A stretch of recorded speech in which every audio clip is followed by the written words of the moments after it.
mas lalo naging nangyayari ito kung hindi natin mahal ang isa't isa. Diba? Kung ikakasal na tayo. Hindi ko mahal si Georgia. Kahit na hindi mo sinasabi sa akin, alam ko. Paano po nga yung walang pakasalan si Angela? Nabipilitan ka lang, tama?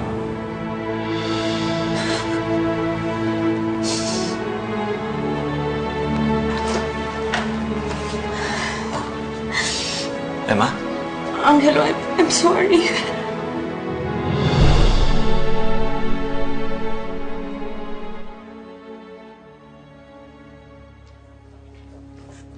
Saan ka galing? Ha? Sumagot ka! Saan ka galing? Sa hotel! Oo, alam ko. Nagkita nga tayo doon, di ba? Bigla ka na lang nawala. Nakita ko to si Emma. Magkasama ba kayo? I'm really sorry. Teka, bakit?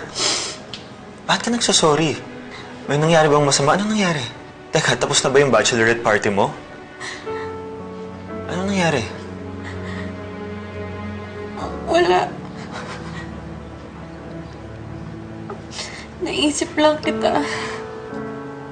Ang bait-bait mo kasi sa akin. Kahit ilang ulit na kitang nireject, andyan ka pa din.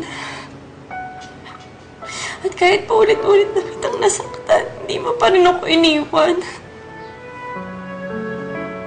Emma. Angela, I don't deserve you. I don't deserve your love. Emma. Emma. Nangako ako sa'yo na kahit kailan hindi ako aalis sa tabi mo. At paninindigan ko yun. Tignan mo naman, nagbunga, di ba? Ikakasal na tayo. Emma, mahal na mahal kita. At hindi ako gagawa ng kahit ano para saktan ka. At hindi kita ipagpapalit ng kahit kanino.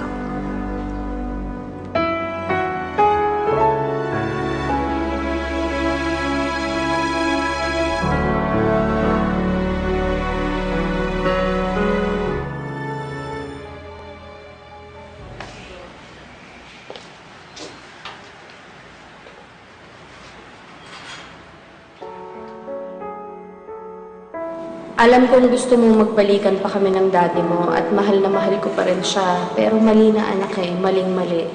Sana maintindihan mo rin balang araw. Mommy?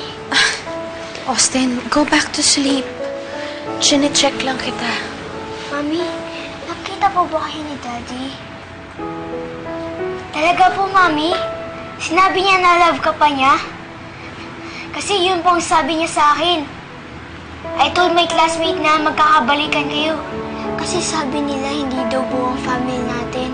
Kasi hindi kayo magkasama.